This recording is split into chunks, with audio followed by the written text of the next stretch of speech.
जो सीखना है उसके लिए माहौल बनाया जाए कि हम हैं कहाँ। तो पढ़ेंगे रेवलेशन प्रकाशित वाक्य की किताब उसका चैप्टर 2 वर्स 7 और उसके बाद विचार करेंगे कुलसियों 1 चैप्टर 1 वर्स 9 और 10। जल्दी जल्दी पढ़ेंगे ताकि उसके साथ साथ हम लोग कवर करते जाएं, फिर इसके ऊपर आएंगे। रेवलेशन चैप्टर 2 वर्स 7 बाइबल की आखिरी किताब उसका 2 अध्याय उसकी 7 वर्ष। जिसके कान हो वो सुने, जिसके कान हो वो सुने कि रूह कलीसियाओं से क्या फरमाता है। कि रूह कलीसियाओं से क्या फरमाता है। जिसके कान है वो सुने। तो कोई एतराज ना कर ले कि खुदा हमको ये बताना चाहता है कि हमारे कान नहीं है, तूने ही तो बनाए थे। तूने ही जब बनाया तो तब पहले पार्ट में जब तूने हमारी बॉडी बनाई तो उसमें 5 चीजें तूने ही रखी थी, देखना, सूंघना, चखना, सुनना और स्पर्श करना, तूने ही तो रखा था। तो आज तू ही हमारे साथ पाठों के वसीले से बात कर रहा है कि जिसके कान हैं वो सुने के रूह कलीसिया से क्या फरमाता है। हालेलुया। क्या फरमाता है आगे सुनिए। जो गालिब आए मैं उसे उस जिंदगी के दरख्त में से जो खुदा के फिरदौस में है फल खाने को दूंगा। हालेलुया। जो गालिब आए, हिंदी में लिखा है जो जय पाए, जो जीत हासिल करेगा, मैं उसे जीवन के उस वृक्ष से, उस दरख्त से दूंगा जो परमेश्वर के फिरदौस में है। हालेलुया। तो बहुत से लोगों का ये मानना है कि जब फिरदौस जिसमें आदम को रखा गया, जिसे बागे अदन कहा गया, वो जो बागे अदन था जिसमें रखा गया, आम लोगों का मानना है कि वो बागे अदन जो था वो इराक की धरती पर था। और बहुत बहुत बड़े प्रीस्ट लोगों ने, बहुत बड़े बाइबल के स्कॉलरों ने, बहुत बड़े बाइबल के जो अपने आप को माने हुए टीचर हैं, उन्होंने भी इस बात की व्याख्या की है कि जो फिरदौस था वो इराक की धरती के ऊपर खुदावंद ने उस बागे अदन को बनाया था, जिसको बाद में फिरदौस लफ्ज़ दिया गया। वो जो बागे अदन था वो इराक की धरती पर था। तो मैं सवाल करता हूं फिर अभी कहां है? तो कहते हैं समय के साथ खुदा ने उठा लिया था। खुदा ने उठाना होता तो इस धरती को ही उठा लेना था। जब उठाएगा सब कुछ एक साथ ही उठाएगा। तो अभी क्या लिखा है? आपको जवाब मिल गया है कि वो कहां था। वहां क्या लिखा है? खुदा ने 2 प्रकार का दरख्त विशेष करके लगाया, एक जिंदगी का दरख्त और एक बुरे और भले के ज्ञान का दरख्त। हुक्म जीवन के वृक्ष के संबंध में कोई नहीं था, उसके विषय में कुछ नहीं खुदा ने कहा कि तूने खाना है कि ना खाने के लिए कहा और ना ही नहीं खाने के लिए कहा।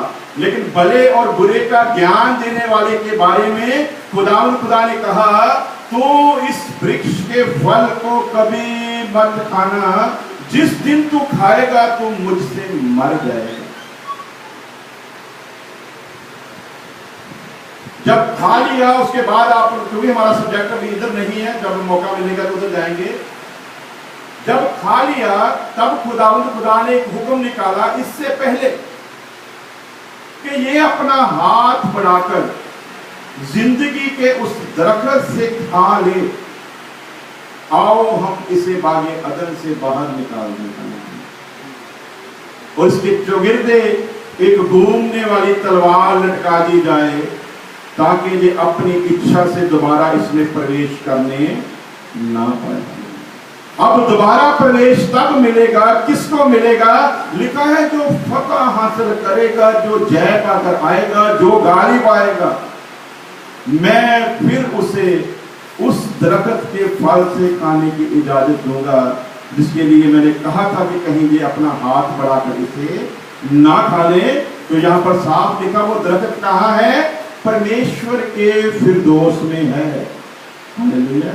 इसलिए ये क्लियर हो जाता है कि इस जमीन पर कहीं भी,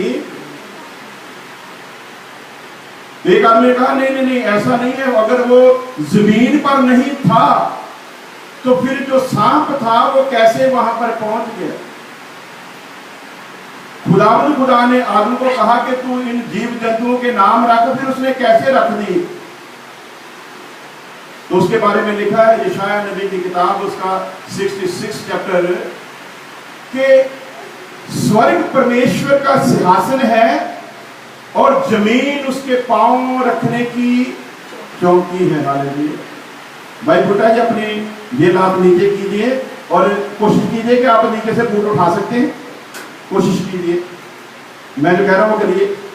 वहां कुर्सी पर बैठे बैठे आप अपना शू उठा सकते हैं, थोड़ी इधर उधर चीज उठा सकते हैं। स्वर्ग उसका सिंहासन, जमीन पैर रखने की चौकी। अब वो हाथी को उठाकर बागे अदन यानी फिरदौस में उसके पास ले जा रहा है। रख इसका नाम क्या रखना है? घोड़ा हाथी, चलो नीचे। इसका नाम रख घोड़ा, चलो नीचे। परमेश्वर ने क्या मुश्किल। तो जब इतने इतने स्कॉलरों को इतनी छोटी छोटी बातें समझ नहीं आती, तो इसका मतलब सीधा है। रोमियो के खत में लिखा, ये लोग शरारती हो गए हैं, चालाक हो गए हैं, ये अपने दिमाग पर ज्यादा और मेरे कलाम पर कम ईमान रखते हैं, इसलिए मैं इनके ज्ञान में ही इनको फंसा डालूंगा ताकि इस पाक कलाम की बातों को वो समझ, मैं संसार के ज्ञानियों को उनकी चतुराइयों में फंसा कर रख दूंगा ताकि वो इस सच्चाई को जान ना सके। ये तो उनके लिए है जो मान लेंगे, ऐ परमेश्वर मैं तो मिट्टी हूं, मैं तो मूर्ख हूं, मैं तो खाक हूं, यदि तेरा फजर हो जाए तो मैं इसे समझ सकता हूं, वरना मेरे समझने की ये चीज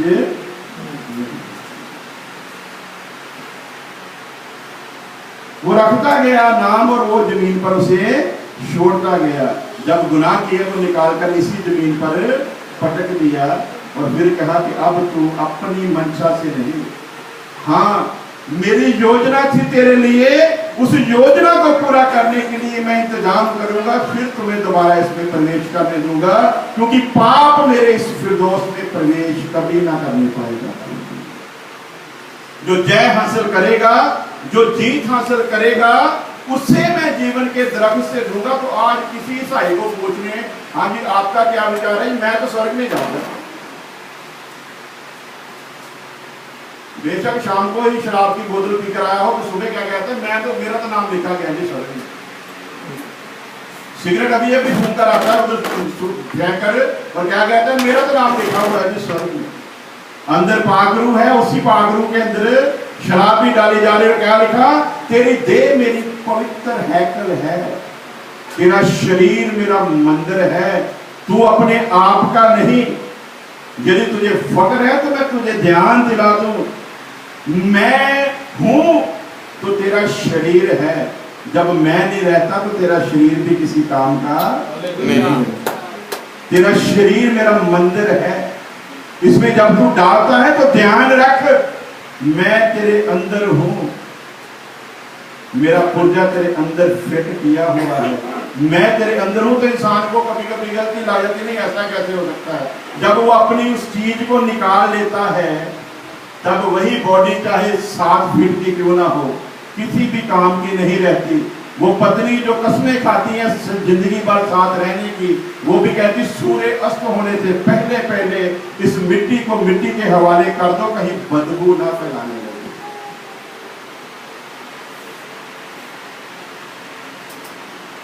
तो क्या कभी गौर किया कि आपके अंदर क्या है, कौन बैठा है आपके अंदर? कभी गौर किया आपने? कौन है जो इस जिस्म को चला रहा है?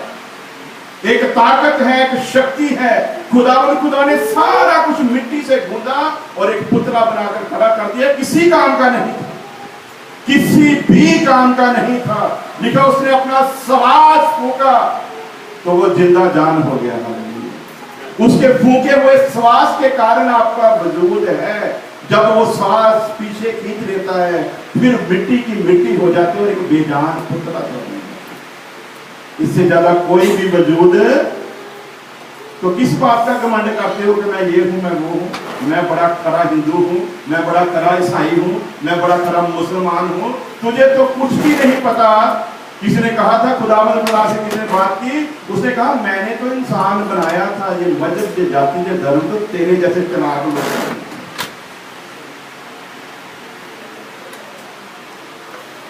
तो कहिए अब हालेलुया। यदि समझ आई है तो कहीं हालेलुया। हालेलुया। कई लोगों को तो हालेलुया लफे से भी कई बार एलर्जी होती है। वो कहते हैं ये तो साइयों का, दूसरे साइयों का लफज है, तुम मत बोलो। ये तो हालेलुया वाले बोलते हैं हालेलुया, ये हमारा शब्द नहीं है। पाक कलाम में लिखा है फरिश्ते इस शब्द को इस्तेमाल करते हैं बिना रोके, दिन रात वो अपने परमेश्वर की तारीफ शुक्रगुजारी हालेलुया हालेलुया हालेलुया हालेलुया करते हैं।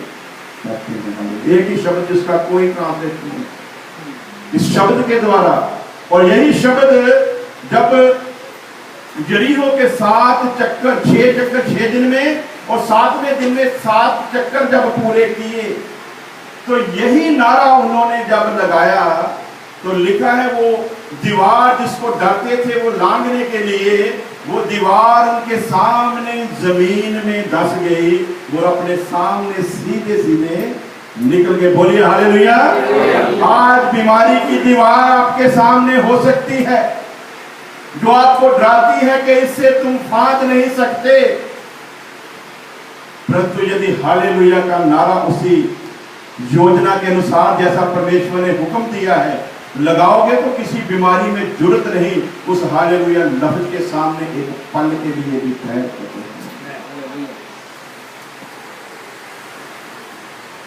से हालेलुया। जो गाली पाएगा उसे दूंगा अब्राहम इसहाक याकूब के खुदा। ये कहना आसान है, अब्राहम ने अपना बेटा दिया था, क्या तू दे सकता है? इसहाक ने अपने आप को दिया था, क्या तू दे सकता है? बूढ़े बाप को धक्का मारकर जा सकता था परंतु नहीं गया, अपने बाप को शर्मिंदा नहीं होने दिया, अपने बाप का सिर झुकने नहीं दिया, अपने आप को अपने बाप के हाथ में दे दिया। ऐ बाप, यदि तू अपने बाप से इतनी मोहब्बत करता है तो मैं भी तुझसे मोहब्बत करता हूं। यदि तेरे लिए मेरी कोई कीमत नहीं है तो मुझे दे दे। मैं नहीं चाहता मेरे बाप का सिर उसके बाप के सामने झुक जाए। याकूब की बरकत मांगते हैं हम लोग, हमें याकूब जैसी बरकत दे दे। याकूब के साथ तो खड़े होने के काबिल भी नहीं है।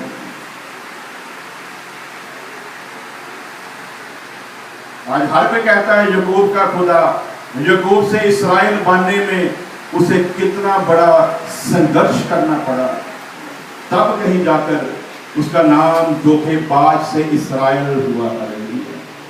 जो जय पाएगा, हर तरह की जीत को हासिल करता गया।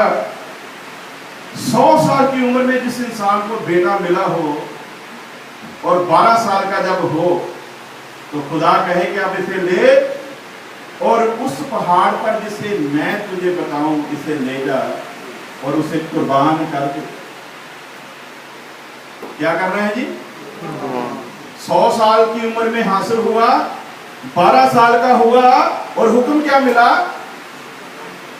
इस बेटे को ले पहाड़ पर जा जिस पर मैं बताऊंगा, उस पर जाकर इसे कुर्बान कर दे। अब्राहम का पिता, इसहाक का पिता, याकूब का पिता, ये कहने से वो हमारा पिता नहीं बनेगा। तो आज तो कलाम ही लोगों ने गलत कर दिया है, कलाम की दिशा को ही गलत कर दिया है। सच्चाई तो बताई नहीं जाती। तंग रास्ते के बारे में तो कलाम का प्रचार आज तक हुआ ही नहीं, खुले रास्ते का ही प्रचार हो रहा है। यीशु के पास आओ, मछली गाड़ी मिल जाएगी। यीशु के पास आओ, कर्जे से आजाद हो जाओगे। यीशु के पास आओ, बेऔलाद हो औलाद वाले बन जाओगे। यीशु के पास सारी दुनिया की आशीषें और बरकतें हैं, वो तुझे देने के लिए तेरे द्वार पर खड़ा है। तू आ और ले ले। तो जो लेने आया उसके बारे में क्या लिखा है? उसने कहा, ये सतगुर मुझे बता कि मैं उस अबदी जिंदगी को हासिल करने के लिए क्या करूं। तो आगे जो हुक्म क्या निकला? तू शरा को